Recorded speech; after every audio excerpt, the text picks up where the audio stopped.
Now, 2020 was a tough year for lots of people, but for 30-year-old Michael Schaefer, it unfortunately involved a testicular cancer relapse. Yeah, Michael is a comedian and writer for The Project, and during his treatment last year, he managed to find the funny side, turning his experience into a stand-up comedy routine. A lot of ignorance around testicular cancer, right? Because when I got it, told a friend of mine, he goes to me, "Oh, so do you have to call up your previous sexual partners?" No. I'm not going to call up all the women I've slept with and be like, "Hey, you might want to get your balls checked, all right?" Michael Schaefer has a comedy show out right now. It's called 110%, and he joins us live on the couch. It's nice to see you. Hey, thanks for having me. I've just finished up calling all my sexual partners. Cut off just the one call. Yeah, that's what you're doing. Yeah, it was actually They take the news all right? Yeah, they were fine. They said, yeah, they got themselves checked and they seemed to be fine. So, Oh, brilliant. They're like, that doesn't count. How is your health at the moment, Michael? Are you doing okay? Yeah, things are great. I finished my treatment about 3 months ago, so I'm in remission now. Things are really good. Nice to be back on stage. It's I say that to the audience at the start, you know, it's nice to be back on stage. I'm good. Just so they don't think it's like a make-a-wish, you know. I don't want it to be like, oh, geez, we better laugh. No, I'm doing fine. Things are good. How do you find the funny side of that, though? I mean, obviously, it's not an immediate reaction when you hear that news. Well, I mean, just the things people say to you are so funny. Like, I lost like 6 kilos going through the treatment, for example. My mum's best friend goes to me, "Oh, Michael, that's why I like to be a little bit overweight, so that if I ever get cancer, like, I'll come down to a healthy weight." And, like, that's so funny to me. Like, if she gets cancer, like, that's a win for her. You know what I mean? Like, you know, her doctor's going to be like, "Oh, good news and bad news, but bad news, stage 3. Good news, you're going to be summer ready." You know what I mean? Like, Oh, jeez. It's such a weird conversation we're having now. I don't know how to take it. Well, this is the thing. Do you but find you've that got your to- audiences don't know if it's okay to laugh? I think maybe at the start, but then, like, I think they kind of ease into it, because if I'm laughing about it, like, gives them Yeah. permission to laugh too. And, like, laughter's the best medicine. for sure I mean, I it is, found yeah. the chemo to be more effective, but laughter's helpful.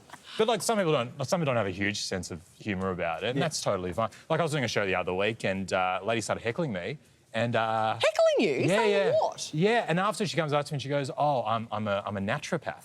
And I was like, "Oh, I could tell you're a naturopath because you thought you were helping despite having no evidence for it." So, Now, listen, in that first photo, we saw you all bald. Did you lose your hair or did you shave it off? no, I lost my hair, yeah. So I went with that's the Voldemort look right there, actually. So with the hair we're looking at now, is it Yes. grown back a different colour, or is it furrier or curlier, or...? Do you know what? Annoyingly, because I'm Jewish, so I've got these, like, typical, like, Jewish locks that come... When it grows out, it goes, like, it's awful. Yeah. And I was hoping it would come back, like, really cool, like, maybe, like, blonde, like, surfer kind of look. But it's come back even more Jewish than it was before. Like, I absolutely hate it.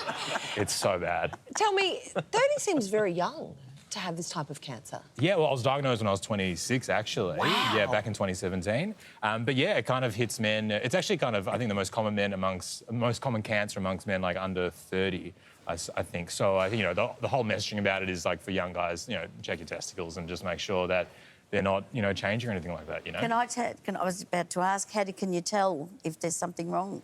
Yeah, like, my right one just got real big. And I was like, oh, I'm just becoming more masculine.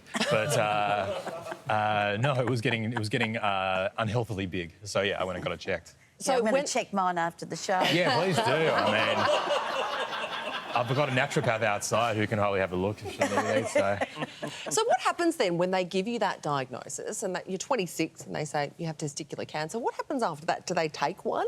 Yes, I lost the right one. Wow. I lost the right one, and... Because they can replace them, They can't can. I said that to a friend. I think you can get a replacement. Yeah. I didn't get the replacement because one thing about losing a testicle is, like, I finally feel comfortable in my skinny jeans. So, like... No, so I always thought my jeans were too tight, but no, I had one too many testicles. That was the problem all along. I want to lose another one so I can wear jeggings. That's kind of the plan. In all honesty, though, why didn't you? Because, yeah, you can do the replacement thing. Well, my doctor said that, like, a lot of men get the replacement and then they get it's, like, uncomfortable, and so they're like... And also... And you have to pick a size and everything? You gotta- They because feel real? Did you know It's the same as boobs. If you get if you're flat chested mastectomy. and you get your boobs, you have to check your little... Yeah, what right. You're going to get your implants. My doctor said to me... Sorry, don't start doing that to yourself. Well, my doctor said that you get 3 options if you go with the replacement: small, medium, large. And he said the men always go for the large, always go for the large. But I didn't get one. I told a friend of mine I can get the replacement, and he didn't understand. He was like, "Oh, you mean like from a donor?" But no.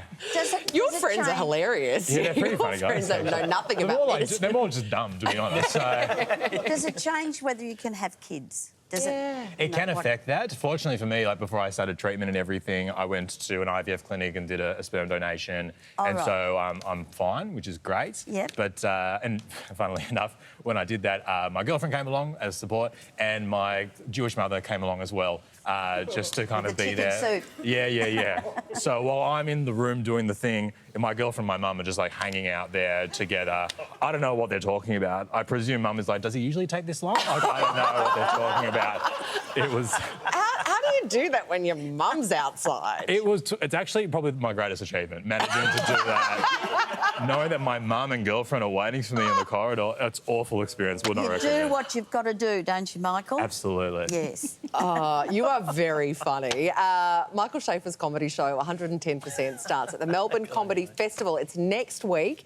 And then at the Sydney Comedy Festival at the end of April. For details, head to michaelschaefer.com. I bet you're glad to be back on stage, aren't you? It's so nice, yeah. After all you've gone through, and then with the pandemic and everything, just to get back up and just make them laugh. Yeah, it's so nice. I'm just really grateful to be back on stage doing what I love. It's great. Good to Yeah. see the ball rolling again. Yeah. Look, we all have a ball there. It's great. You know? Go check your testes. Thanks, Michael. Appreciate it. Thanks, Michael.